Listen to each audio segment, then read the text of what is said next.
Okay, good afternoon, everybody. For most of you, it's afternoon. We do have some UK colleagues online who have gotten up very early to support this webinar. So, very good morning, very good early morning to them.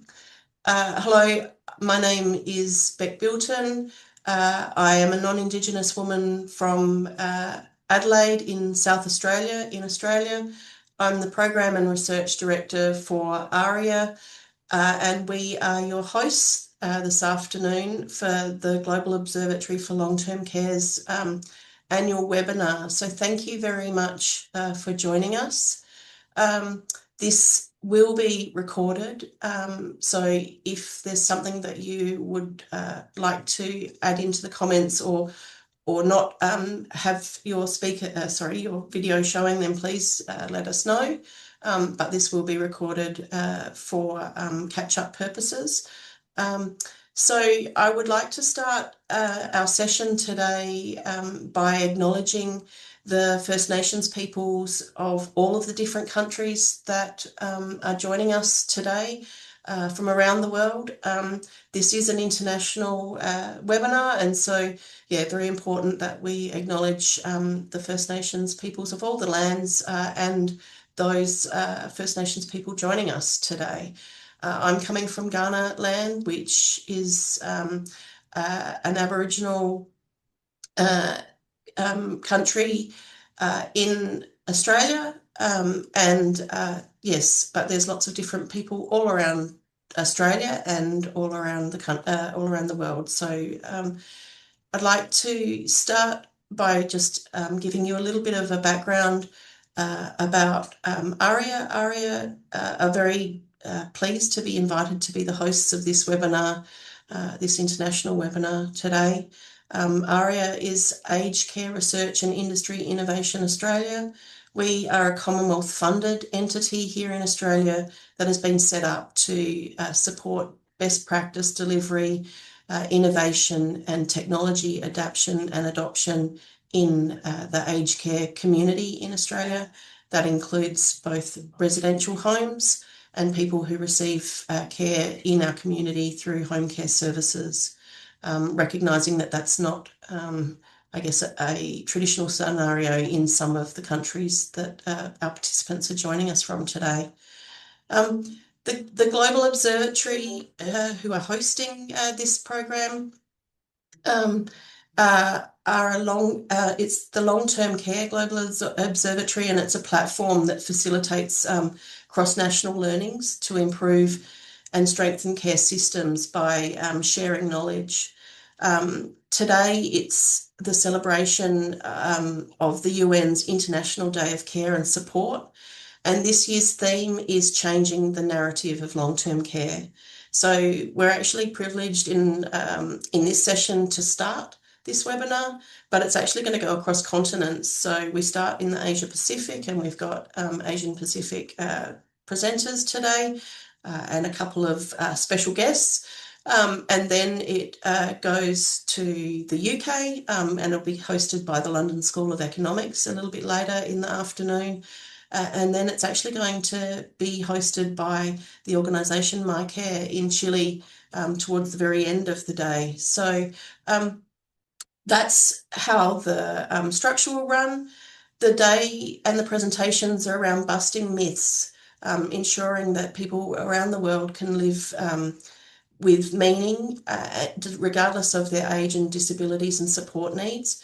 And that importantly, those who provide the care, both paid and unpaid, enjoy good working conditions and have the support that they need. So very excited today to have a range of speakers. Our first session is on culturally safe care.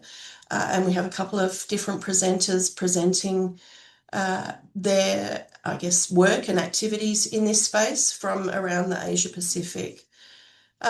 So the first presenter today at any stage you can put questions in the chat box. We won't ask questions during speakers' presentations, but there has been time allowed after each presentation to ask questions, and our team will be able to unmute you if you put your virtual hand up in the Zoom, or if you don't wish to do that, put a note in the chat, and we'll ask the question on your behalf. But yeah, we will try and keep to time as well. And so if there are questions that are unanswered, we'll endeavour to get those back to you through some mechanisms. I'm going to present each speaker individually rather than as a panel. And so the first speaker that we have today is Miss Andrea Kelly. She is in Australia, our Interim First Nations Commissioner. And she's co-presenting today with Jarin Baigent, who does not look like they are here yet, so we will proceed. But Andrea is, I guess, a very accomplished, a very accomplished government advocate for First Nations care in Australia, and has been on a lot of different national roles, including Reconciliation Australia, and now has her own portfolio as the Interim First Nations Aged Care Commissioner. The title of her talk today is Our Elders Are Warriors, and I will hand over to Andrea to share her slides. Please join me in welcoming her, and as I said, put your questions in the chat or hold off until the end of the presentation. Thanks very much, Andrea. Thanks, Rebecca, and good morning to those of you who have gratefully woken up so early on your side of the world to join us, and of course to colleagues on this side of the world. Good afternoon. As Rebecca said, my name's Andrea Kelly. I'm a Warramungu Larrakia woman from the Northern Territory, and today I'm dialing in from the Blue Mountains, the beautiful Blue Mountains in the New South Wales. If any of you have ever been here, it is a beautiful part of our country, as is all of our country.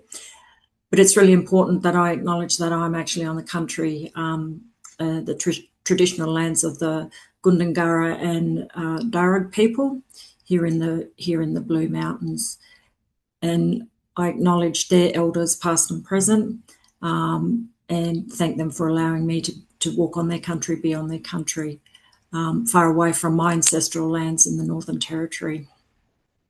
So my co-presenter hasn't joined yet. I'm not sure if she will, but she may by the time I finish talking, doing a little bit of my talk. I do hope she does join us, because it probably would have made a little bit more sense with our presentation. But I thought I did have a couple of slides, but because they were relevant to Jarin's, mainly to Jarin's session, I won't bring them up. So I'm sorry, you're just going to have to listen to my terrible Aussie dulcet tones for a bit. So here in Australia for Aboriginal and Torres Strait Islander people, ongoing trauma and exclusion caused by colonisation and dispossession, compounded by the institutionalised and systemic racism, have actually made us the most disadvantaged people in the country. So when I was appointed to the role as First Nations Aged Care Commissioner in January last year, part of my mandate was to lead extensive public consultations with Aboriginal and Torres Strait Islander older people, their families, communities, service providers, but I also met with mainstream providers as well who provide services to Aboriginal and Torres Strait Islander people. And one of the functions was to design a permanent commissioner. So what would the design of functions and design of a permanent commissioner be? And this was called for by the Royal Commission into Aged Care and Quality, Aged Care Quality and Safety, which recommended that identified that the aged care system in this country was culturally unsafe for Aboriginal people, and that the access rates of aged care weren't commensurate with the rest of the population. So I set out on a national consultation tour around the country to understand what those barriers were, why Aboriginal people weren't accessing aged care at the rates of the broader population. But also to talk about the design and functions of a permanent commissioner, which everyone said, no matter where I went, that a permanent commissioner was absolutely critical to support older people in their ageing. The third function I undertake is advocating and promoting culturally safe aged care for First Nations people. So again, that's working across government with relevant portfolio bodies, but also mainstream sector. We know that Aboriginal and Torres Strait Islander people only make up 3% of the population. We don't all work in aged care, and we're not all accessing Indigenous specific aged care services. So we have to make sure that we've got a workforce that's culturally safe, and we've got services that are also culturally safe. So essentially what this means is, outside of informing and leading the establishment of the Permanent Commissioner, I'm responsible for meeting with Aboriginal and Torres Strait Islander people, understanding their experiences and perspectives with aged care, and making recommendations to government. So my national consultations over a 4-month period, I undertook, I travelled to over 70,000 kilometres to urban, regional, remote and very remote locations. I held over 135 in-person consultations and had an open call for submissions. And the open call for submissions was really designed around, we know older people don't generally use technology. So for me, it was however they wanted to present their submission, whether it was a phone call, whether it was an email, whether it was through voice recordings or songs or story, however they wanted to present it. And through those, through the submissions, I received over 40 submissions, but I met with more than 1,000 Aboriginal and Torres Strait Islander people across the country. What I heard through those consultations resulted in my report to government, which was called Transforming Aged Care for Aboriginal and Torres Strait Islander People.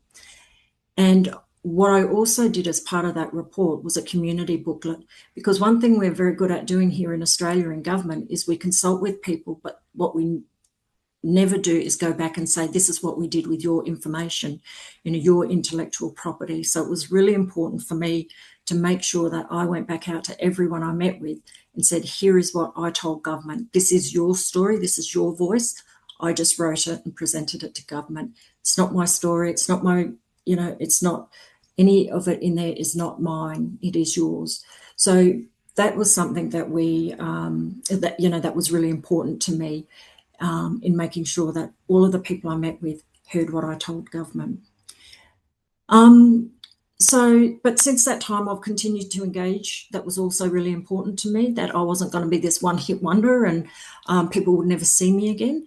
So I've continued to engage and again, right across the country in remote, very remote urban capital cities. And that's something that's, again, very important to me. So currently the current landscape is we are living longer, which is really positive, but with longer life expectancy often comes more complex health conditions and care needs.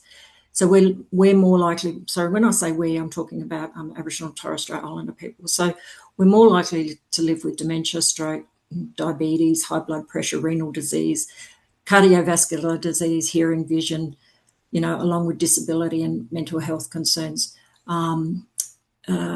at a higher rate, and more of us with those conditions than the broader population.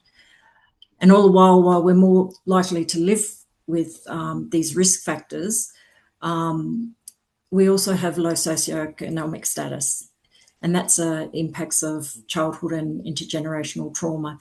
And something in our country, what we call the stolen generations and stolen generation survivors, who in our country now are all over the age of 50 and are all eligible for aged care. So again, another complication. So as I said, as a result of the colonisation and ongoing discrimination, we do have lower life expectancy, increased likelihood of requiring aged care services at a younger age than non-Indigenous people. The burden of disease among us is 2.3 times that of non-Indigenous Australians, and dementia rates are 3 to 5 times higher than the general population. And for that reason, and all those others that I outlined, the Aboriginal and Torres Strait Islander people can access aged care at the age of 50, compared to 67 for the broader population. Now, there's one issue with that. While it's great that we can access aged care earlier, we actually can't access the age pension or our superannuation until age 67. So we're, again, in this group, while we can access services at a younger age, we're unable to access some of those things that support our ageing. So another barrier or another restriction that's put on us. And I guess the critical thing here is, despite this age and those broader range of impacts on us, and as I mentioned, we just don't access aged care at an equitable rate. What we know around the data, we represent 3.9% of the population eligible for aged care, but only 1.7% of living in residential aged care, 3% are using the home care package, 2% are getting support at home, and only 1% are using transition care. So transition care is from hospital back into their home. So we really are not accessing aged care as we should. There were a number of issues identified, the biggest one being culturally safe care, where people felt when they were trying to access aged care services, particularly mainstream, they didn't feel culturally safe. And we know that the gap that is experienced is just not a service delivery issue, it's an equity of access issue. So when our older people can't access the care they need, their independence, their dignity, and their ability to age well is really compromised. So I think when we walk alongside all of our old people in this country, but especially our Aboriginal and Torres Strait Islander elders, we're not simply delivering services. What we are doing is safeguarding their wisdom, their language, and their identity. And so every interaction with our elders, no matter where they are across the country, matters. And every conversation we have, it's an opportunity to honour them and their life journey, their family, their community. And I think for us, this is what makes aged care for us really matter and deeply meaningful. But at the moment, our systems don't allow that to happen. The barriers that are put in front of us in terms of communication, access to the system is quite complex. And the new Aged Care Act was introduced on the 1st of November, and that has further challenges ahead for us. But it is only a month in, so we just need to give it some time. But I guess, just on closing, I think when we embed the cultural safety into the care, we strengthen that trust, not just in the system, but across the board. And of course, we all know that trust is the foundation of dignity and respect in not only in aged care, but for our elders who are, as we say, our warriors. I'm going to finish there, Rebecca, and I don't know if Jarin has joined us. So Jarin, I believe, is here and has joined us. I saw her pop up before. Jarin, can you? Hey. Here we go. There we go. There's Jarin. So let me introduce Jarin. Jarin is the CEO of Wyanga, an aged care organisation that is led and led and supported by Aboriginal people for Aboriginal people. Jarin, would you like to present the slides that Andrea? So Andrea, you need to operate the slides, and Jarin's going to give the presentation. It's a team event. Jarin, I'm really sorry. We do have a technical problem with the photos because of our IT system being a government system. But what I'll do, Rebecca, if it's possible, we'll try and get them circulated, or so we would like the slides afterwards, and I'm sure that the participants today would be very interested to see them. So we will progress regardless of IT issues. Do you want to speak to slides, Jarin, or would you like to just talk regardless of the slides? How about we wing it? Yeah, fine. The Aussie way. That's fine. I'll do an introduction. So thanks, Beck, and thanks, Andrea. My name is Jarin Ingram Baigent. I am a Wiradjuri woman, and I'd like to start off by paying respects to country that I'm on today.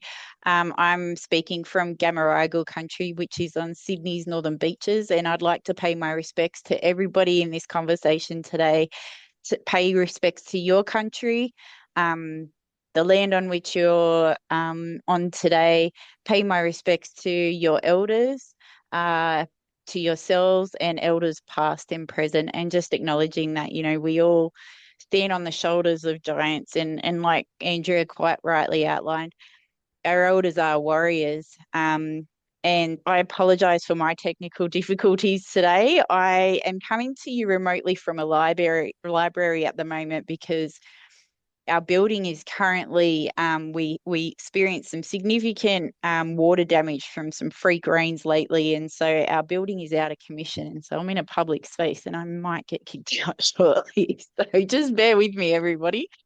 But I think I wanted to touch on a couple of things that Andrea quite rightly outlined, and just some of those really stark statistics around the lack of participation of our elders in the mainstream aged care system. And there's some really significant barriers and reasons for those, that reluctance to exist. And the first is that there is a history of poor service and care to our people. And so there isn't a willingness for our mob to want to engage in what is labelled as care and what is supposed to be care, but our mob are not adequately cared for and not cared for in a way that is right for their health and well-being.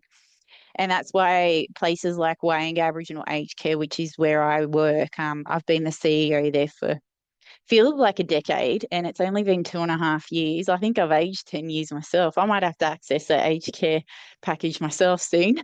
And we're located in the heart of Redfern in Sydney, which is very proud Gadigal country of the Eora Nation.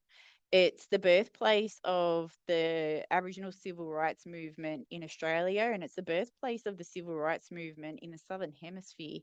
A place that's made up of a lot of different Aboriginal nations. It's a gathering place, but it's the birthplace of where a lot of our activism certainly has come from. but also the service provision that we readily receive more broadly as a nation. A lot of the medical foundations of public health came from the activism from Redfern Aboriginal community. Childcare, education, there's a whole Aboriginal legal service was born out of Redfern, and it was because of our terrible overrepresentation in all of these really, really hard places. Aged care was certainly one of them. And the reason why Wyanga in particular is super important to me is I was firstly raised by my elders, and I want to give them a huge piece of recognition in what I'm saying here. My grandmother, Millie Ingram, is a founding director of Wyanga Aboriginal Aged Care. Her sister, Auntie Sylvia, who is our matriarch, very strong, proud Wiradjuri women. Auntie Norma Ingram, I'd like to shout out to Auntie Margaret Campbell, Auntie Barb McGuinness, Auntie Beryl Van Oplu. These are really strong women who have been serving in Wyanga for 30 years. That's just one place that they have served. They have served across a number of Aboriginal community controlled organisations that represents the fact that our people carry multiple layers of responsibility, and this is just one. And none of us are immune to that. I know myself, I have, 3 young kids, which automatically puts me in an education space. And so Andrea and I had a discussion around what that meant for us as blackfellas. And just for those coming from overseas, we refer to ourselves as blackfellas as well. It's a term that we call ourselves. You might hear Kuri, you might hear Noongar. That's another term that we refer to ourselves as. And it's a term that we connect on. And so we automatically have to advocate in those spaces. And what that really equates to is what has been termed as the cultural load. But I reject that. I would call it the colonial load, because it's imposed on us by something that is not part of our culture, not part of our communities, and not part of what we do and how we do it. So I think that gives a little bit of context to the why behind it. To speak a little bit more about Wyanga itself and the type of service that we are, and I apologise for speaking so fast. I've got some librarians out here who are giving me some side eyes. Oh, she's so lovely. She's given me the green light. We're good. So we are a predominantly Aboriginal workforce, and our goal and role is to look after our elders comfortably in their own home. That's really important because our families are built on family structures. And so aged care in itself is such a siloed approach to care that doesn't readily encompass our kinship systems. Our families are not made out up of just one person in aged care. You're talking generations of people inside a family. And so while residential care does have a place in our community, home care is really important to the health and well-being of our elders. My grandmother is, as an example, there's 4 generations that look after my nan in her own home. And so the way that Wyanga operates is that rather than competing or siloing or trying to other what a family unit looks like, we enhance what that care looks like, and we work collectively with a family. We work in with them. And that's something that in a lot of ways is not able to be taught without a significant period of time in learning and being around our people to understand how that works, which is why it's really important that this space and our organisation in particular is led by our mob and run by our mob, and that we work inside these spaces. The non-Aboriginal employees that work with us are incredible people and have been in our communities generally for a long time, or have been around our mob, or are willing to shadow and learn over a period of time as well. And so they understand what those kinship systems and what that care might look like. I think just going back to Andrea's point around, again, the participation issues, there is a level of deep mistrust of historical forms of care. But I think it's also important to outline that there's layers and complexities to that. And so while there might be services available for care, that doesn't mean our mob are going to feel comfortable to engage in it. It doesn't automatically make it culturally safe. It's not appropriate for, let's say, a woman to be caring for a man in a certain way, personal care, for example. There might be social things that are not appropriate for a certain person to be able to undertake with a certain elder. And some of those, or many of those things, are not things that are readily acknowledged in broader and mainstream aged care. I'm getting kicked out now. But I think in closing, and I really am sorry to cut this short, this was a short-sighted part of my presentation today, and I will distribute those photos post this. I hope we can do that, Beck. But I hope those points and some of that context outlines why it's really, really critical that Aboriginal people are leading in these spaces. We need allies to work with us. Yes, there are absolute shortages across the aged care sector in terms of workforces. For us, that's not an issue. I've got an abundance of young fellas that want to work with us. What I don't have is an abundance of resources to give them jobs. So our issue is not necessarily the demand is there, the trust is there, the workforce is there. What is not there is the resources for us to do what we do best. So I'll leave it there, guys. I hope that touches on a lot of the key points that we're trying to cover. If there was one call to action that I would love to put out there to the world, it would be really get behind First Nations, Aboriginal community-led organisations. We are the ones that know what's best for our mob, and we are the ones that look after our mob the best. So get behind us to do what we need to do. Thanks, everybody. Thank you so much. Thank you so much, Jarin, and the patience of the Redfern librarian. Much appreciated. I'll let them know.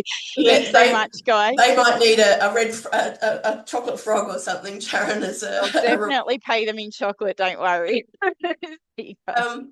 So I'm going to open up to questions shortly and throw Andrea under the bus since Jarin's left. So my question first for you, Andrea, given what Jarin just said about resourcing and allyship and what you had touched on in terms of what is in your report and the significant changes that we've had just recently in Australia with new legislation coming into play. Obviously, that needs a little bit of time to work through in terms of if that's going to work and how that might work for First Nations people. But let's hope that it does. What does First Nations care in Australia look like in 5 years' time, in 10 years' time? So longer term perspective, understanding that there's significant barriers in the short term, but aspirationally, what does that look like longer term for you? Yeah, thanks. Thanks for that, Beck. I think the thing for me is, and what I heard, loud and clear from communities is, well, a number of things, being able to stay on country, and more critically, to be able to die on country. We don't have a system that enables that at the moment, and in some parts of the country there are residential aged care where people can stay on country, but if you're in a remote community, you might get sent from that community, 600 kilometres away from the nearest residential, aged care residential. So you're being completely removed, not only from your family, but from your country, from your, your spiritual connections, all of those kind of things, your language. And the other thing, for our elders, they play a really big role in their communities. They're generally the ones on boards. They're the ones who keep the community strong and keep them together. So when they're removed, and particularly if they're a significant elder and they're removed from country, that's a really big, a really big issue for that community, for their family, and the ongoing cultural strength of that community as well. So the Support at Home program, which is now forms part of the new Act, that enables people to stay on country. But where in a lot of communities where you have overcrowding, you can have up to 20 family members living in a 3-bedroom house.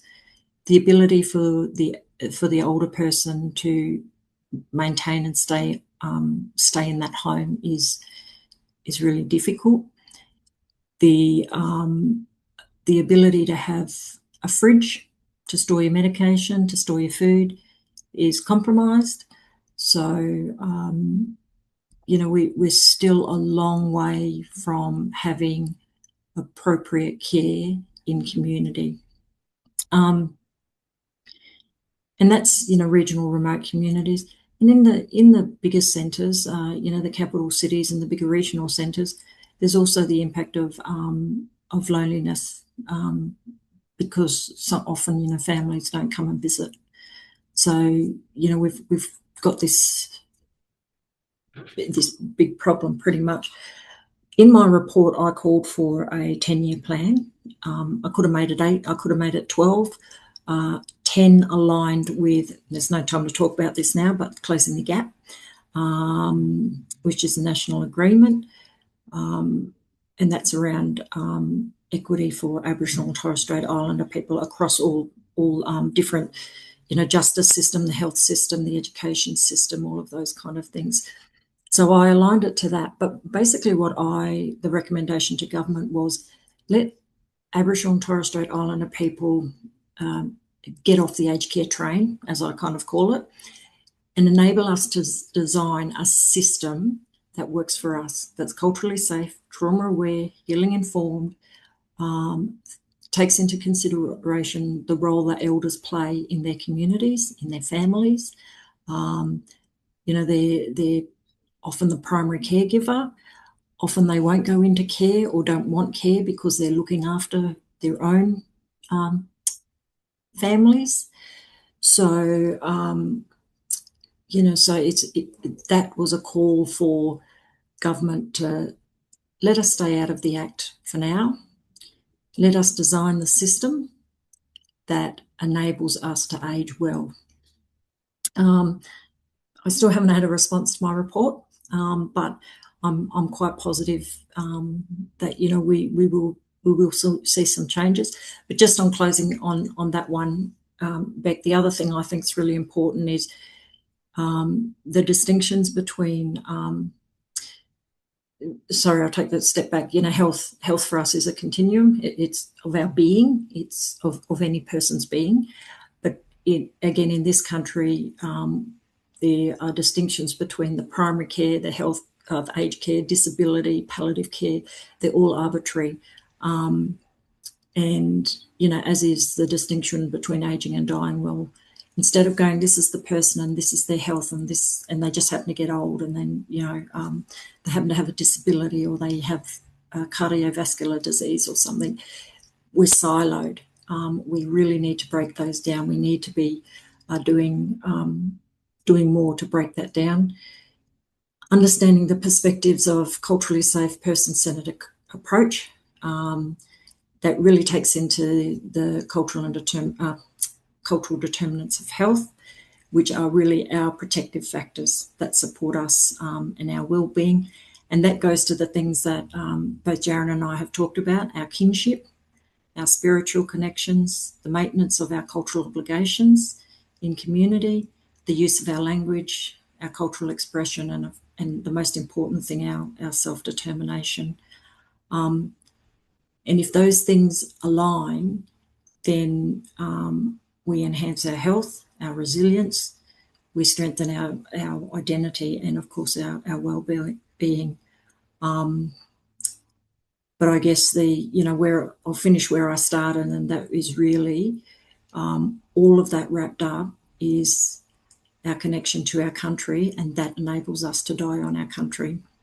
And, for us, connection to our family, community and culture, it's not optional.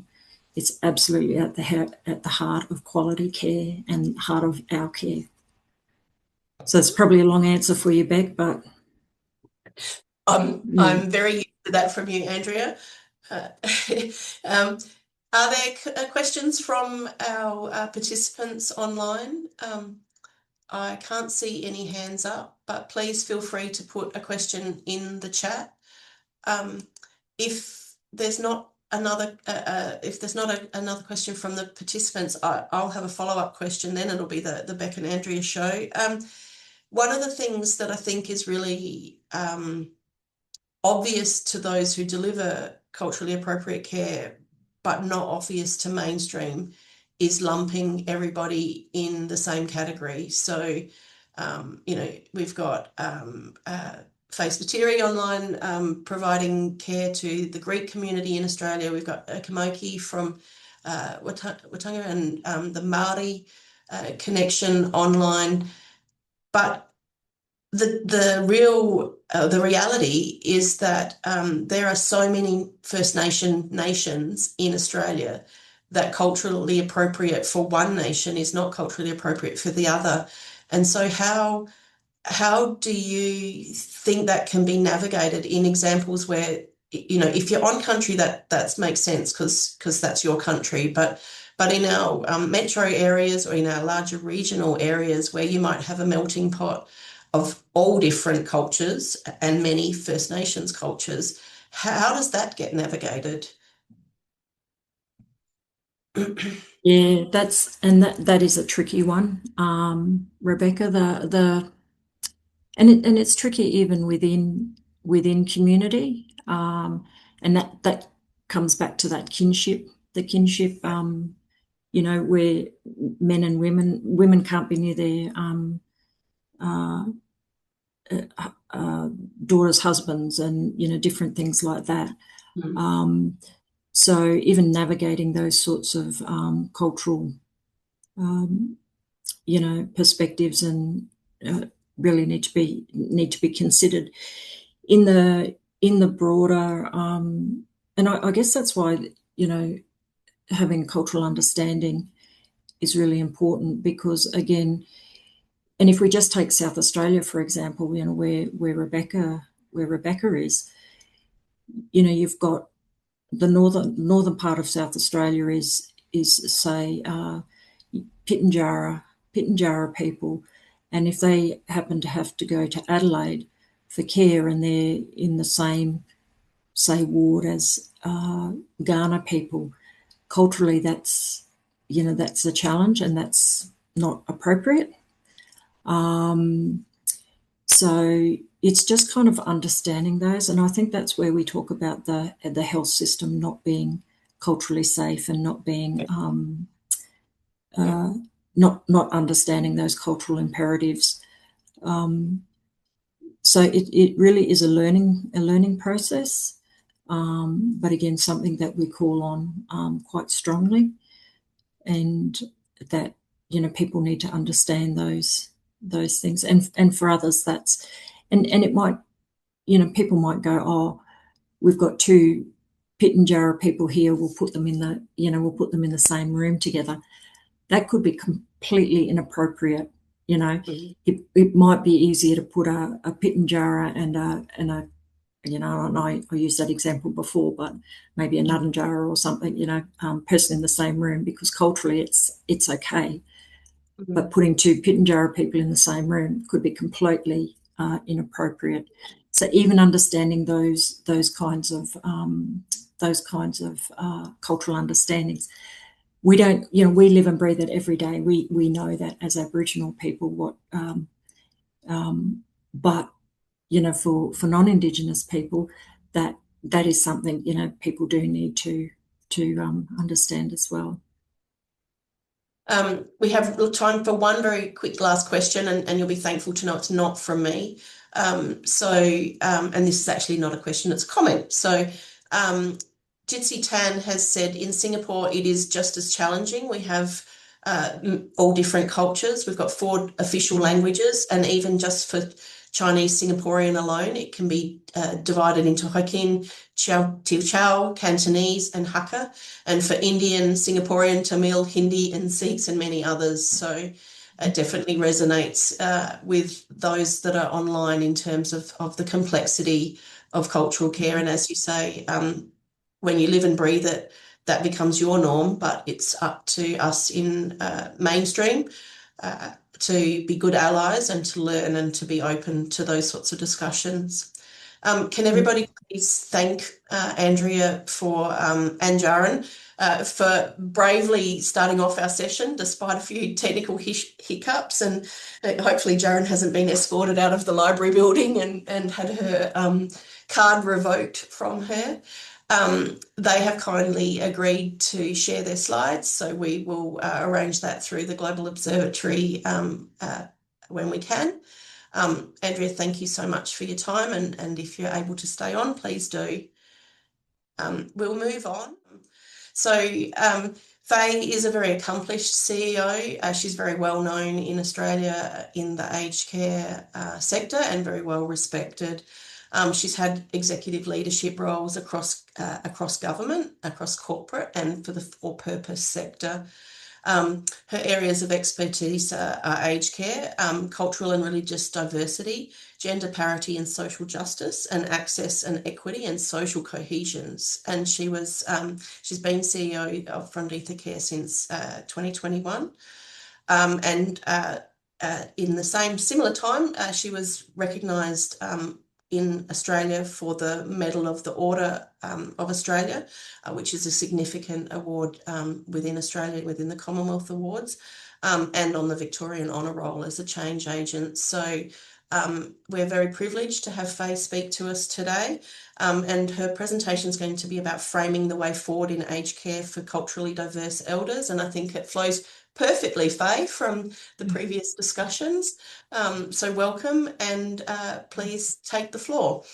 Thank you so much, everyone, and I'd like and Rebecca for the opportunity, and I begin by acknowledging the traditional owners of the lands from which I come to you from, the Wurundjeri Woiwurrung of the Kulin Nation.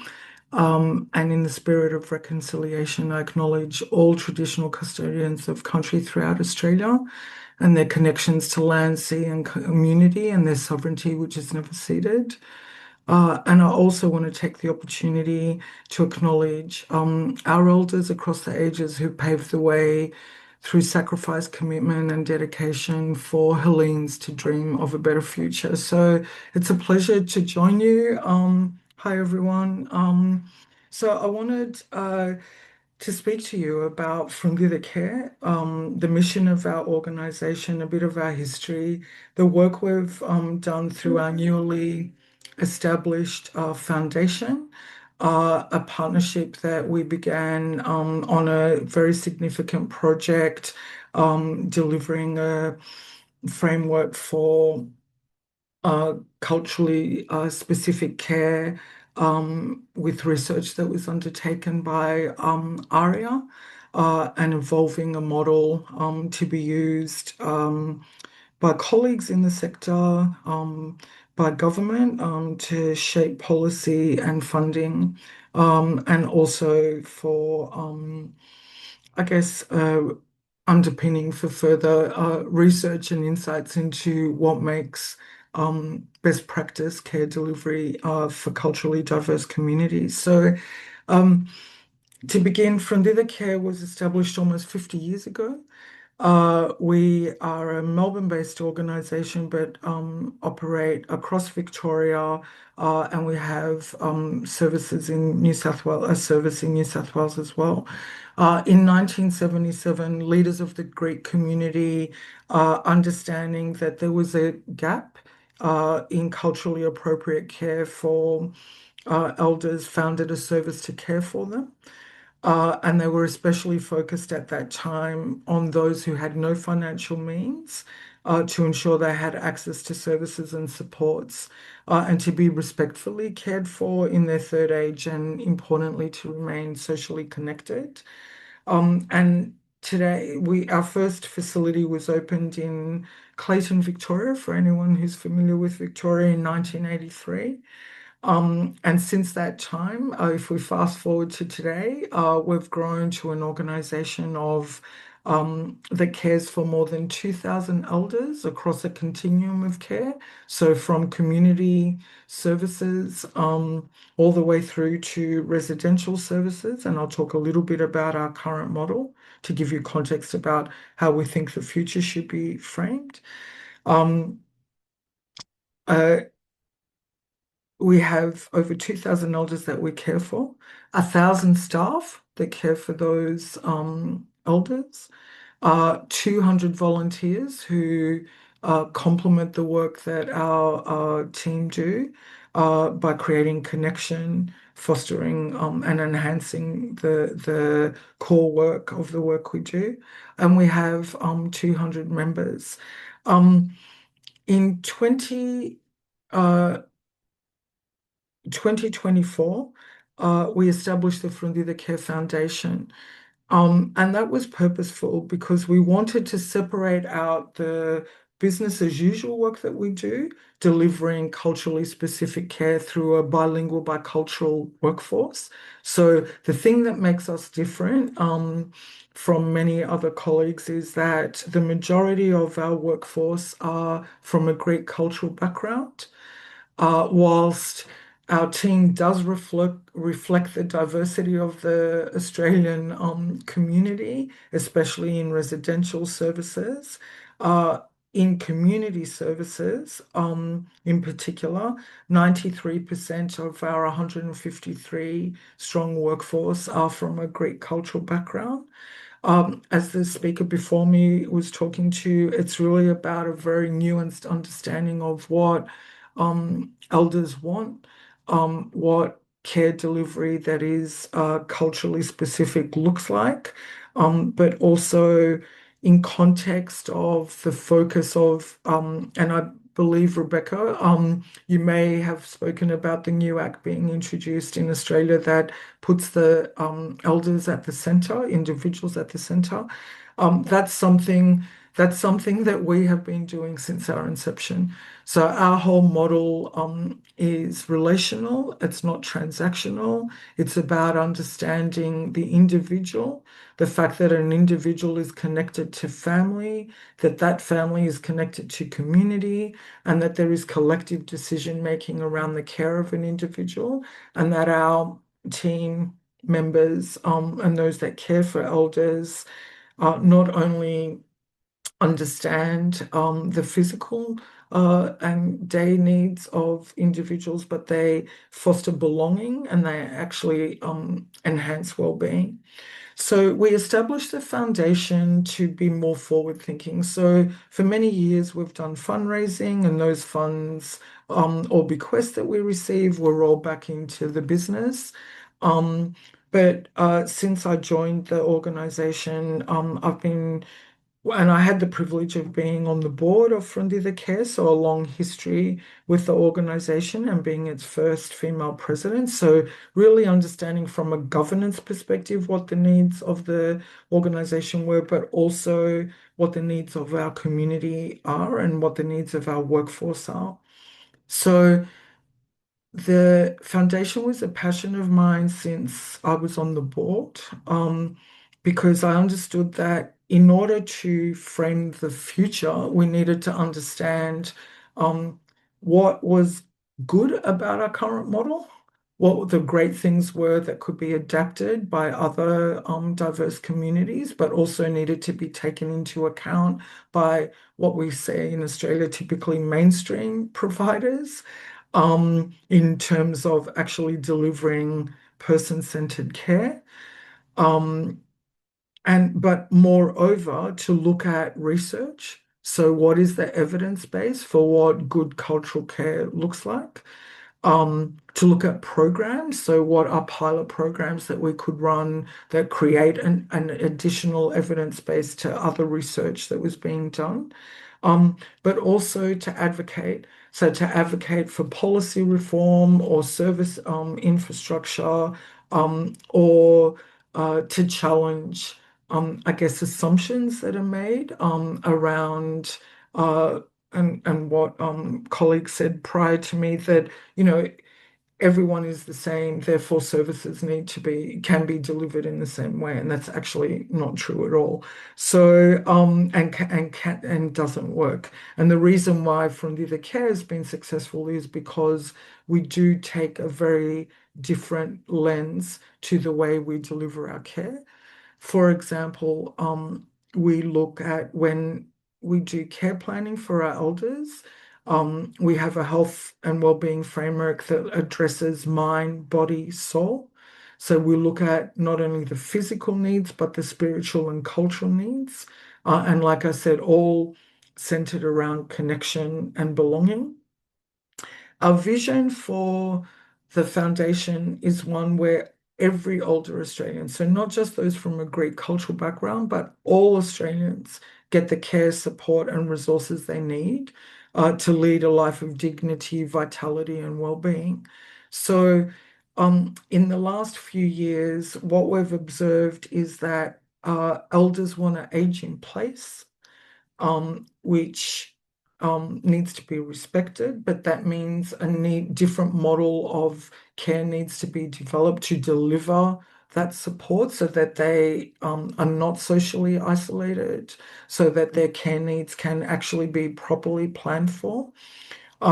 In parallel, what we've observed is that in our residences, and we have 5 residences across Australia, in Victoria, 4 in Victoria, 1 in New South Wales, that whereas in the past, elders would come into care, and they may have an average stay with us of between 2 to 5 years, some longer. Now the average stay is 18 months. People are coming into care with greater needs, much more advanced in their end of life stage, and living with dementia. So we understood through the foundation that work needs to make a profound social impact to uncover all these changing needs, to advance research around what skills does a workforce need to be able to deliver actually person-centered care, where it's not just about domestic care or hospitality services or personal care. It is about really understanding those that are, like I said, living with dementia or other comorbidities, and how do we actually properly plan to give people dignity. So we really are very dedicated to redefining that narrative around aging. And in very crude ways where people talk about elders being put into care. And for many years in Australia, the language used around elders was the customer, like they had a choice about going into care or receiving services in their home. It's a real anathema to me and to our team to speak about people who have contributed so much to community as customers. We always refer to them as our elders, and in community services as our clients, where it's appropriate, and in residential services as our residents. And what we're very focused on through the work of our foundation is not only just maintaining health for them, but ensuring that they thrive in that environment, and that our environments, whether they be in their own home, in our planned activity groups that we run to bring people together who are still aging in place, or in one of our facilities, that they are thriving, and we're contributing to that in a way that they want. So we turned our mind to thinking about the fact that as the population ages in Australia, it's becoming increasingly diverse. So as I said before, it's no longer sufficient to apply a one-size-fits-all approach to aged care. Whilst in Australia since the 70s, there have been multicultural frameworks for to guide delivery and implementation of a whole range of services, not just in aged care. there has been in more recent years a shift from a policy perspective to put people in one bucket as if they're not individuals, as if they're not they don't need nuanced care. So we know that the population age over 65 and living in Australia is increasing, and that the demographic details of this cohort, including country of origin, means that the diversity and cultural needs of elders seeking care needs to change. Because as of in 2019, 19.3% of long-term aged care residents came from a culturally diverse background. As that grows, that's going to grow to more than 40, 50% by 2050. So as that demand for aged care services grows, whether people want to age in place or need to be in care, we've turned our mind to what does an operational guide look like? How do we inform that care? How is it designed, delivered, funded, measured? And who is going to champion that for culturally diverse communities beyond, for us, the Greek community? And how do we tailor services for those unique experiences, going on from what colleagues were saying prior to me, of what is expected.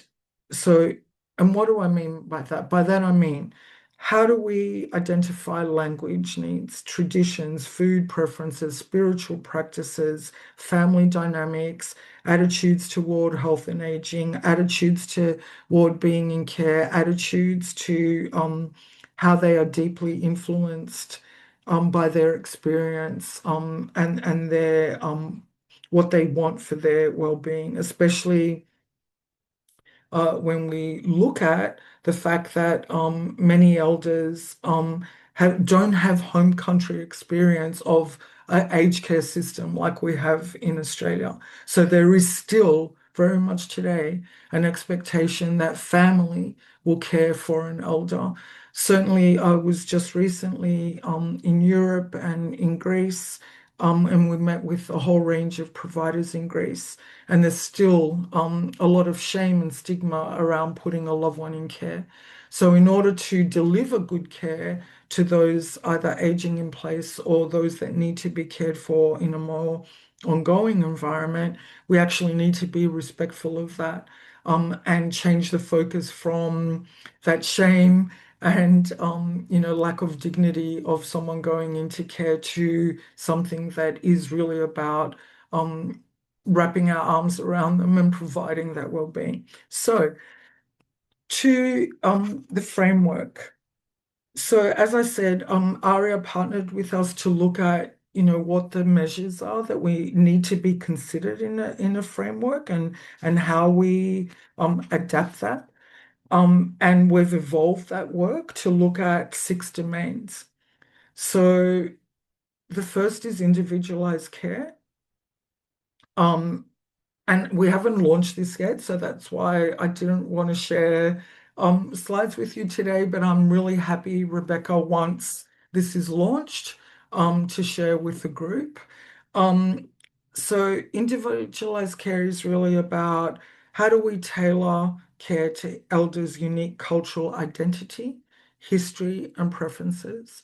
And as colleagues were saying previously with First Nations people, you can be from Greece and Italians have the same thing, and many people across a whole range of countries, and you would experience it yourselves. If you're from the south, your experiences are very different from those of the north. And while religion connects most Greeks, because the majority of people from a Greek cultural background are Greek Orthodox, there is so much variation, in the food people eat, in the experiences they've had, in the way that they, in their history and identity. So it's really about understanding that in care planning, and health and well-being. So what are the daily routines, the spiritual needs, the cultural celebrations that define identity? and enrich lives, but focusing in on body, mind, and soul. So what we're doing with our health and well-being framework is saying when we do care planning, well, if we've got a resident, for example, who has advanced dementia but doesn't have mobility issues, what are the activities we can stream them into that will help them to support their cognitive engagement? One of the really exciting projects that we've launched, programs, sorry, not projects, is virtual reality. So we have virtual reality goggles that we have purchased for each of our sites. We ran a pilot. The results have been amazing of our elders who were initially quite hesitant to engage, but really embraced the fact that they could travel back to their village, connect to memories, connect to people that reminded them of their youth or, as they grew up, or other places that they'd never had the chance to travel to engage. Families have become involved in that. So it's creating this connection in a way that doesn't require verbal communication, doesn't require memory, but creates new memories and has had positive impact on clinical outcomes. We also have a program called Museo Fronditha, which is the Hellenic Museum partnering with us to bring artifacts to our residents and clients where they engage. There's, connection, touch, memory, storytelling, music. So creating a program that is very tactile, again, improving memory, connection, belonging. Then communication. So in a framework, we need to think about if this elder is in the middle, and these things are around them, what is clear, respectful, inclusive communication, not only with the elder, but their family, across languages, across cultural norms. So really having then that community connection. So beyond the individual and the family, what then connects them to the broader community around belonging, well-being, and identity. What we do at Fronditha is a lot of engagement in cultural events. So we celebrate the 25th of March in Australia, especially in Victoria, with a march from Shrine all the way through into the city. Last year we had 80 elders participate in that, supported by carers. I cannot tell you the pride that our people had of holding the Australian and the Greek flag, reminding them of their school days. We do celebrations at each of our sites and our planned activity groups around 28th of October, which is Ohi Day, a very significant cultural day for Greeks. We celebrate Easter and Christmas, but we also celebrate other days of cultural significance for Australia and other cultural groups in Australia. So again, creating a broader connection to community. And then environment. So what are the care environments physically, emotionally, and culturally that are safe for people from different backgrounds? So going beyond just, are we cooking food that is familiar to people? What does a built environment look like? We have chapels at all our sites because religion is very important to our people.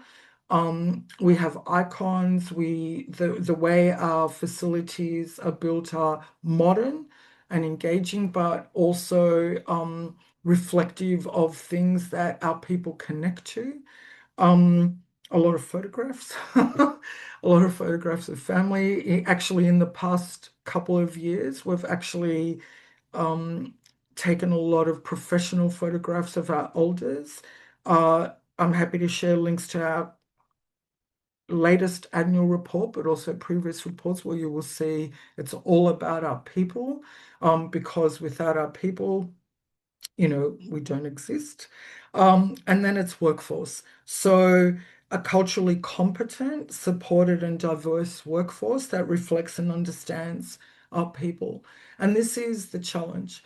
as our workforce that was predominantly Greek speaking is aging, retiring, as we replenish that workforce, we've got a great track record in attracting people. We've got a very strong employee value proposition because we are connected to purpose and mission and community. We've got a really strong culture from that perspective. But our promise to our community in terms of our market promise is that we are a provider of ethnic specific services. So to continue to be true to that, we look at, okay, well, if we can't recruit people with a Greek cultural background, how are we training our people to connect to elders, to understand them, to speak Greek? And there's nothing more profound than when you walk into one of our sites and you see a Sudanese refugee speaking to an elder in Greek, and that happens a lot. So, each of those components is really about like the elder needs, supporting elders to live a life of enrichment. So, and all the things that go around that. But within the framework, we've looked at what are the needs, like I said, of those domains, but then what do we need to advocate for? So it's been really interesting with the supported home introduction and the conversation around fees for supported home from different providers. Under the new Act, all providers need to show what their new fees are under the supported home program, which is delivering care to people in their home. There's been some comment around our fees because some people have perceived them to be too high. And my comment to that was, well, we actually need to differentiate in the market because not only are we providing care, not only are we providing a very distinct model of care, but we are also adding that layer of a bilingual, bicultural workforce, which takes a lot more investment in order to deliver that client specific, that care that is very client-centered and based on their needs. And as our colleagues before were saying, we have demands for cleaners who are female, not male, because there's a perception that females, as domestic cleaners are better. We have obviously when it's personal care needs that, a female will want a female carer. So there's a lot of dimension that comes into how you allocate support and how you tend to people. So I don't know how I'm going for time. Sorry, Rebecca. Is it okay? I just need you to wrap up, Faye, if you don't mind, fairly shortly. So I think the key message is that from a policy and service perspective, but especially from delivering quality care under the new strengthened standards in Australia and under all the governance and regulation, that we actually need to disrupt what's currently happening and be forward thinking and collaborate with other partners to share knowledge, which we are more than happy to do, but also to actually lobby for that understanding from policymakers to realize that in a service model and when funding models are developed, that those nuances need to be reflected. Thanks, Faye, and that really resonates with what Jarin said before about needing the resourcing to be able to provide the complexity of person-centred care with a cultural overlay. Please join me in thanking Faye for her time today. Really appreciate it. And as Faye said, we would really appreciate, Faye, when it's ready for you to share that framework, and I'll facilitate that as an action because I think that a lot of people would really appreciate that. And as Fronditha always do, leading the way and also being, I think, sorry, I've got a frog in my throat.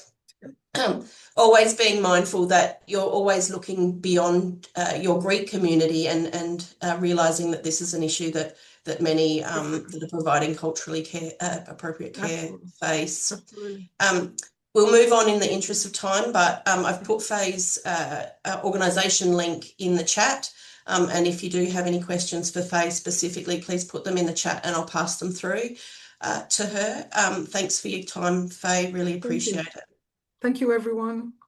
Safe continuation. Thank you. Bye. Thank you. Bye. Bye. We're very privileged to have Ikimoke here to talk to us today. He's a health and wellbeing leader in his Waikato Maori community and is committed to restoring mana-enhancing tikanga, which means customs and traditional values.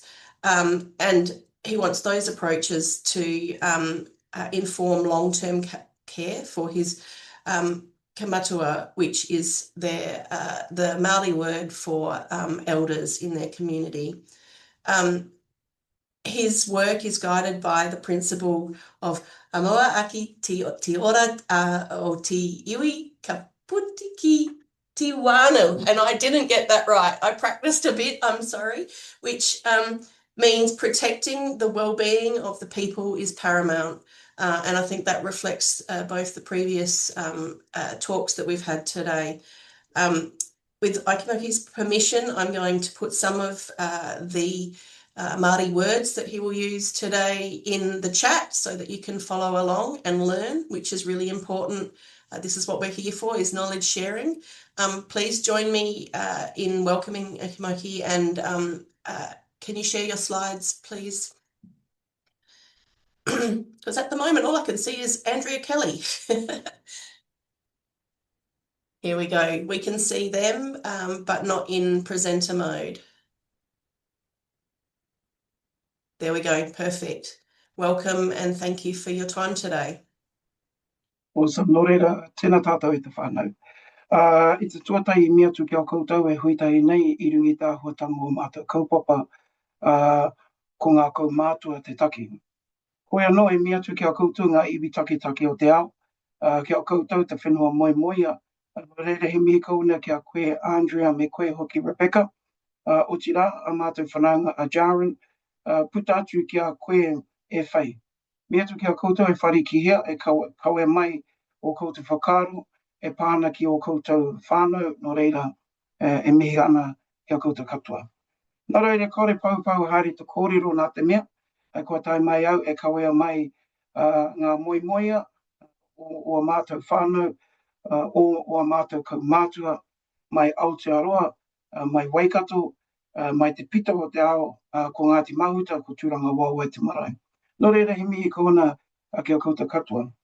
Can I first acknowledge the many iwi take, or the many Indigenous peoples who are joining us today, and also acknowledge our whānau, our Aboriginal whānau of Te Whenua Moimoia, as we refer to our Aboriginal whānau as the people of dreams, the land of dreams, e mea tu kia koutou katoa.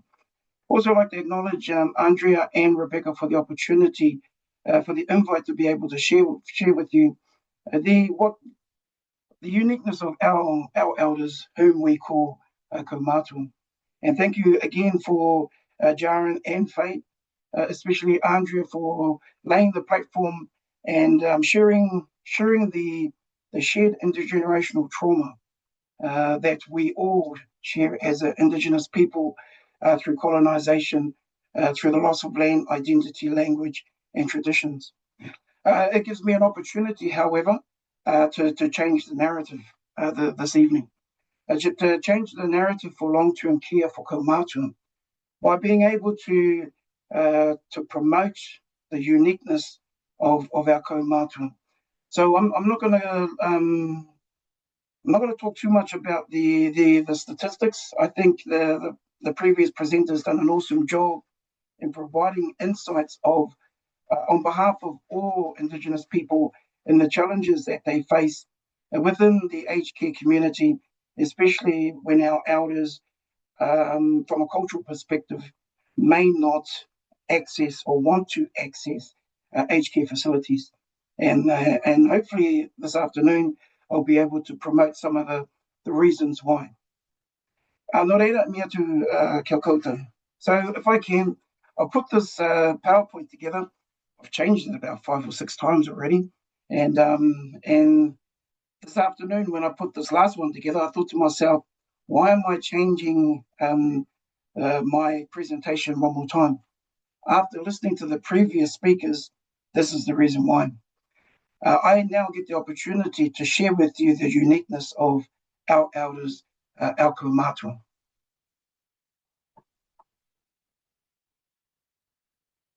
If I can, I hope that these are some of the kupu or the words that Rebecca will be putting into the chat.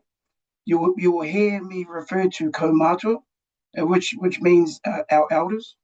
You'll hear me refer to iwi, which is a Māori kupu for tribe. Also whānau, which means family.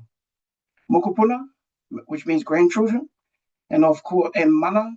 Mana is interpreted to be integrity. Mātauranga, knowledge.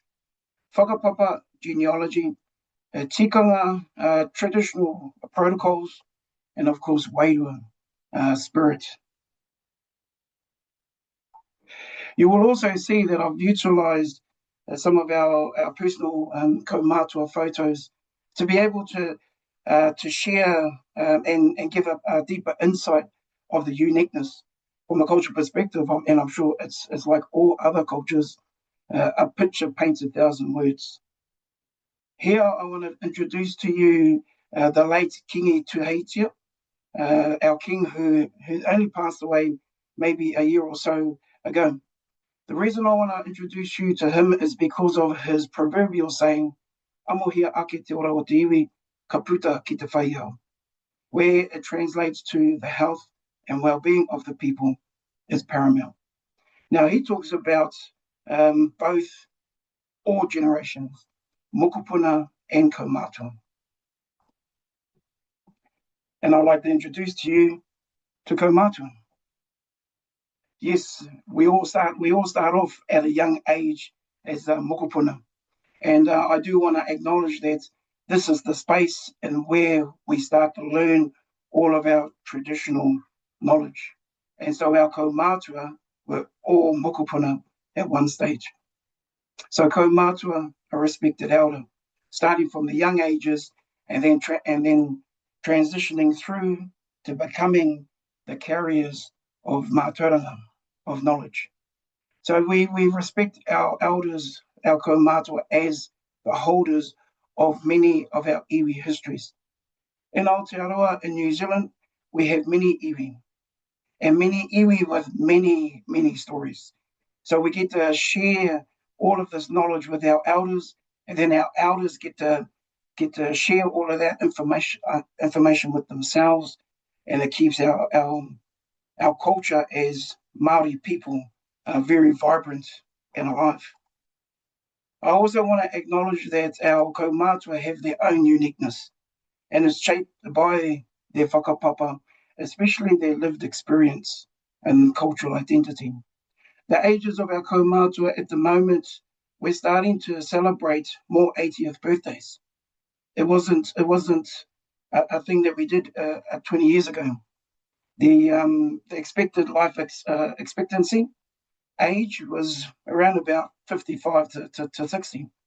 However, we are now increasing that life expectancy through to 75, 80 years old. And like I said, we've had many celebrations celebrating 80th birthdays, and recently we're starting to celebrate 90th birthdays. So when we get to those milestones, we make sure that we can celebrate our kaumātua. So they carry that lived experience, and they carry the cultural identity through the many challenges that they've experienced. We also want to acknowledge that they are the carriers of all of our protocols and all of that intergenerational wisdom. We then also move on to ensuring that when we engage with the health sector, especially aged care facilities, that we can we can share or advise that we expect care models to uplift the beautiness or the uniqueness of our kaumātua, not to dilute the richness within them, or not to dilute their uniqueness through not being able to provide that culturally safe space within aged care facilities. If we start to shift the deficit to a dignity model, we need to start moving beyond clinical or age-based labels. We also need to start recognising kaumātua as the storytellers, innovators, and cultural anchors for our people.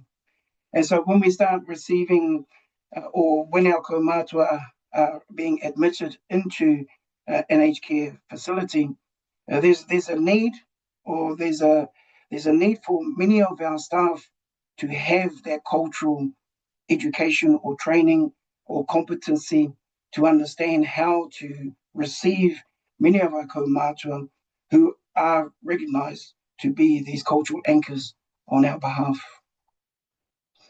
Long-term care must strengthen their wairua, it must strengthen their mana, and it must strengthen their connection if we want to be successful in providing culturally safe practices within aged care facilities. Indigenous intelligence leading the way. We are now, our iwi Waikato work within the health sector to be able to provide tikanga-based approaches that provide safer and more meaningful care for kaumātua, but not just for kaumātua Māori, but for all older people. We also concentrate on a whānau-centred design, which supports the well-being and autonomy. And as we have here, we have a grandfather with his great-granddaughter in hand as he performs the traditional art of song and dance at a recent conference held, I think, 6 months ago. When designing futures or designing frameworks, we definitely encourage that kaumātua voice is heard. But more importantly, that we engage with kaumātua as decision makers, not passive recipients, but they become the decision makers of their own tino rangatiratanga mana mutuhake, which basically means their own self-determination. And of course, we want to build environments that honour identity and belonging. But again, not just for Māori, but for all older people. Again, as we refer back to a proverbial saying, it takes a village to raise a child. We also know that it takes a village to care for our kaumātua. We also use another proverbial saying, he waka ike noa. We are all in this together. So as much as we may provide the intelligence, we definitely need the acknowledgement of it and then the implementation of it within many of the policies at the highest level to ensure that there's culturally safe practices for kaumātua within the aged care sector. Nō reira, tēnā tātou. I do have a YouTube link. I do want to stop this PowerPoint for now, because the second part is that I want to share with you the beautiness of our culture, and through song and dance, it's one way of keeping our kaumātua alive. They keep themselves engaged through song and dance, and hopefully I get the opportunity to share with you. We've been playing with it a little bit earlier. Share with you a clip. Yes, there goes shares out. A clip of the,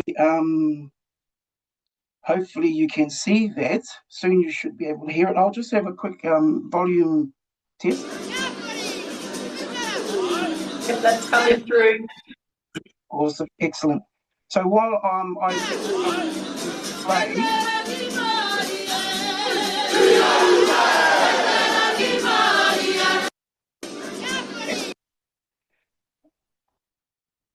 I just wanted to explain that this here is the coronation of our current Māori Queen, Ngā Waihono i te Pō. Every year we come together to celebrate her coronation, and this is an example of kaumātua, our elders, along with mokopuna, their grandchildren, along with rangatahi, their middle grandchildren. So that might be, the great-grandchildren will be the youngest ones, the grandchildren will be the middle ones, and of course, their own children. So you've got about 4 to 5 generations all coming together through song and dance to celebrate the resilience of Te Iwi Māori, and also an opportunity to keeping our kaumātua engaged and also learning from them as well, because they are experts in this tradition of keeping our traditions alive. So I'm going to play a minute or so. I know that I've started a stopwatch, so I'm up to 13 minutes and 25 seconds. I'll play a part of this so that you can get a good understanding of the traditions that our kaumātua are the keepers of. Nō reira, whakarongo mai. Have a listen to this.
Thanks, Ikimoke. That's fantastic.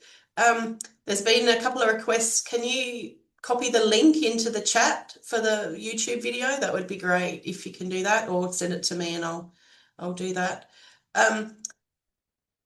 Thank you so much for your time and for sharing your culture and explaining a little bit about Māori Katamua. Is there any questions from the audience, please? Because my voice is not going to hold up for 4 hours. So does anyone in the gallery have a question? Please raise your hand or put it in the chat. If I could share also, Rebecca, while we are waiting for any questions, in the centre of that group there are many kaumātua. They're in the second and third row as well. But there's a particular person who was diagnosed with early onset dementia. She's 84 years old, and if you watched her, she never missed a beat. And she is quite frail, and she can stand in that place for 30 minutes to perform her traditional arts. Also, right behind her is her great-grandson who's on the guitar, playing the guitar. And beside her are her daughters.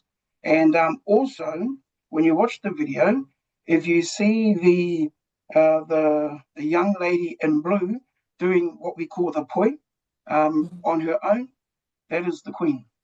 That is our queen, Chariki Nui Ngā Waihonui Te Pō. She was brought up by her kaumātua. She was brought up by the experts of traditional arts. And as a reciprocation to acknowledge, she stood up, grabbed her poi, and she started to perform as a reciprocation of aroha, of love to her people as well. This is the environment of our village and how we take care of our kaumātua. Our kaumātua don't want to go into a aged care facility because of the opposite feelings that they understand opposite from the village that they live in. They'd rather be surrounded by their mokopuna. They unfortunately they forfeit their own health to stay with their mokopuna because that's what's important to them. As te iwi Māori, what's important for us is to reciprocate our aroha back to our elders, those who provided care and protection for us when we grew up. We now provide dignity of care for their last days in life, because we don't know how long they're going to be with us. Every celebration is a celebration that we love and that we acknowledge. So I wanted to really concentrate on our strengths as a people and how we provide that long-term care, changing the narrative, and how we can take care of our kaumātua within our village as well. It's not just about it takes a village to raise a child. It's also about it takes a village to take care of our kaumātua. So again, thank you all for allowing the opportunity to share and share with you the uniqueness and the awesome beautiness of our kaumātua. Nō reira, me kauna kia koutou katoa. Thank you. Thank you, Ikimoke. That's very beautiful, and we really do appreciate you sharing so openly and honestly with us, and really enlightening in terms of making us think about what we would like to do in our older years and who we would like to be surrounded by and where. In the interest of time, we will move on. Again, if you've got any questions specifically, put them in the chat. I can direct them to Ikimoke later. If you can put that link in the chat, Ikimoke, that would be great. We will move on to our next speaker. So please join me in welcoming Shahnaj Begum, who's going to talk about Muslim caregivers in Finland. Thank you, and sorry for this interruption. So the reason Muslims are one of the fastest growing religious groups globally, and Finland is seeing a growing number of foreign-born professionals working in elderly care sector. And I had a chance to work as a care planner for a few years in this several care sectors. So I found that despite this growing number, still surprisingly little about the specific needs and challenges at work is acknowledged. And this study It explores the experiences of Muslim caregivers and highlights the cultural and religious factors that influence their daily work. And it is important because if you would like to provide a better quality services to the elderly people, so this is also important to think about the well-being of the care professionals. This cultural and religious issue, I was in this research, I was focusing from the perspective of care professionals. So could you please change the slide, slide 3? So my main research question was for this study. I asked 3 questions. So the first one was what cultural and religious considerations affect Muslim care professionals? And the second one was what forms of discrimination do they encounter? And third, how do they actually negotiate cultural or religious expectations in the workplace? And from these questions, the objectives were to examine their values, identify discrimination, and understand how cultural interaction shapes their everyday work, and which is really connected to also not only the well-being of the care professionals, it's also connected to the well-being of the clients. So please, slide 4. The next one, could you please change? Yeah. So cultural and religious literacy in elderly care, and this is like cultural competencies. I found it's essential in elderly care, and it involves understanding people's cultural and religious backgrounds and how this influence care needs. So when professionals lack this awareness, because in these care sectors there are different backgrounds, people working, so colleagues also need to know each other's cultures that I have discussed in this chapter also, like when professions like this awareness, misunderstanding or discrimination can happen, and which affects both caregivers and care recipients. And cultural competence and rights in elderly care. So in elderly care, cultural competence is closely tied to, I try to connect that is tied to human rights, including the right to culture and religion. And caregivers must balance respect for diversity with practical realities of caregiving, and a culturally respectful environment benefits everyone, like both the staffs and clients, which I have mentioned earlier also. So could you please change the slide? And my theoretical framework for this study was this cultural competence theory. This study, which emphasized 5 components, like cultural awareness, knowledge, cultural skills, cultural sensitivity, and cultural safety. And this all together explain how caregivers navigate differences and how places can better support diversity in the elderly care sector. Please change the slide. For this study, actually, I have interviewed 21 participants, where the informants were both Muslims, non-Muslims, and also like Finnish care professionals from 6 different regions in Finland, and it was done during April to May in year 2022. And I used this qualitative approach based on semi-structured interviews. Please change the slide. So from From the study, I found that what main challenges in elderly care. Please change this slide because yeah. So some of the major challenges reported related to self-respect, motivation, and language barriers.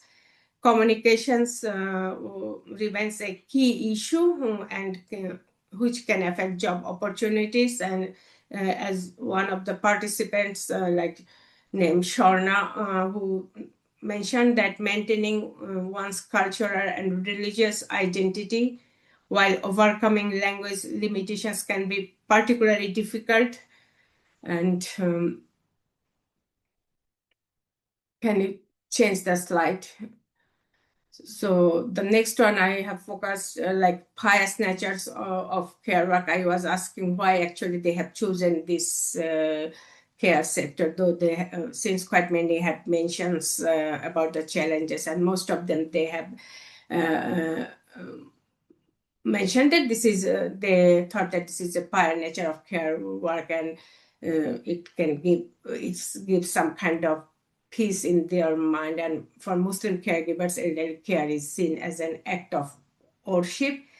And though the concept of Sheba, it came from one non-Muslim informant from Hindu religion. She was saying though that she's from Asia, and she said that in our culture, the Sheba and is serving others with moral and spiritual intentions.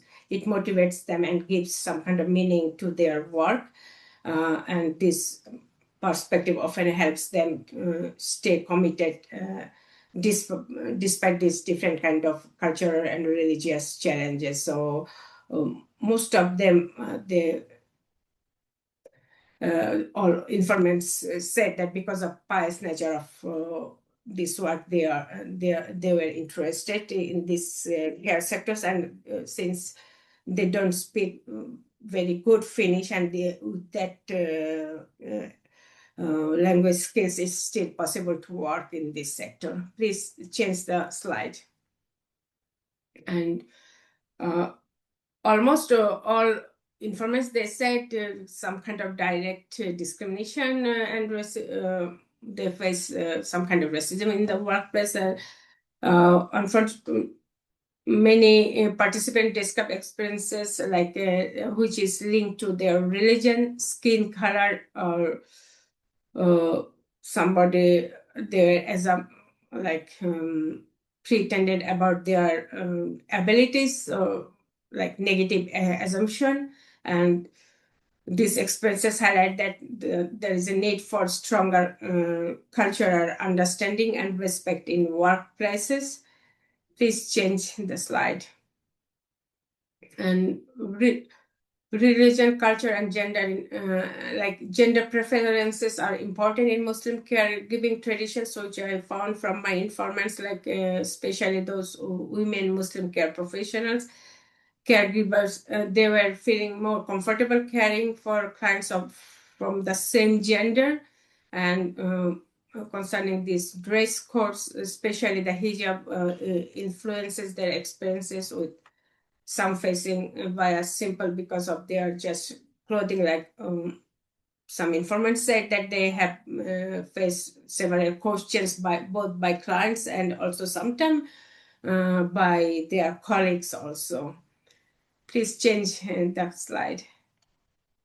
There are some reflections from care professionals. I'm not going to read those. Like they talk about balancing religious practices with work expectations, challenges, especially I think if you know people like Muslims, 1 month Ramadan, that during Ramadan time sometimes some kind of challenges they are facing during that time when they need to provide care, and they need more. They were saying that they need more understanding from management level. Some informants have had positive experience that their managers are putting their work schedules according to their expectations, but most of them said that it is difficult to adjust or ask. It's not always going positive, though they were saying that during Christmas time they were doing like they're working, and so that Finnish or other people, religious people, they can enjoy the holiday, but it would be nice if they could consider the same way. But it's some informants had positive experience in this regard. So please change the slide. And caregivers also expressed that the need for more cultural sensitivity training for both staff and clients. And many informants emphasize that misunderstanding often comes from a lack of awareness, not maybe not always it's intentionally they are doing it, but it's just they don't know about our religion or culture, so they are talking about that. There is it would be good if they could organize more training or something for which related to these cultural sensitivity issues, and they want workplaces where they can bring their full selves to work without compromising their beliefs, because some informants say that just to avoid this negative kind of attitude or something, sometimes I'm not talking at all about my religion or cultural practice because I don't want to face this kind of negative reaction or something. Could you please change the slide?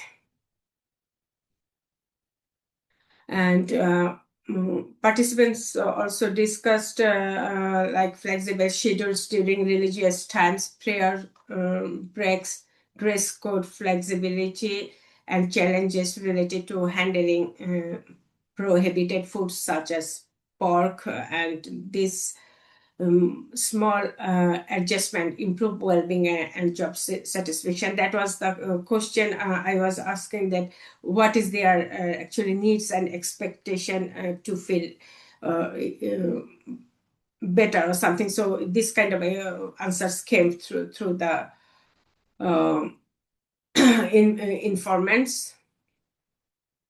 And overall, the findings show that how important cultural competence is for addressing these challenges, and a supportive and inclusive care environment benefits not only immigrant workers, but also improve the quality of care for elderly clients. Please change the slide. So based on the findings, several practical implications emerge, like they need training programs on cultural sensitivity, and then inclusive policies that consider religious practices, and mentorship and support mentorship system, and to support immigrants workers. And these steps can help create fairer and more supportive work environments. And please change the slide. And in the conclusion, actually, to conclude, Muslim caregivers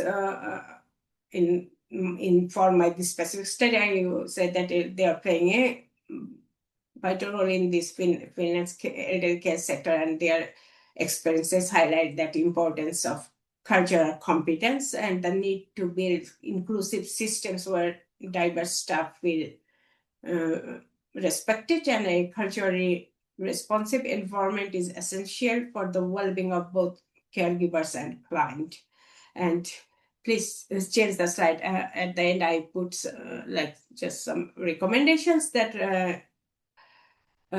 clear communications during recruitment, education on cultural diversity, awareness of discrimination, and adapting care practices to cultural sensitivities.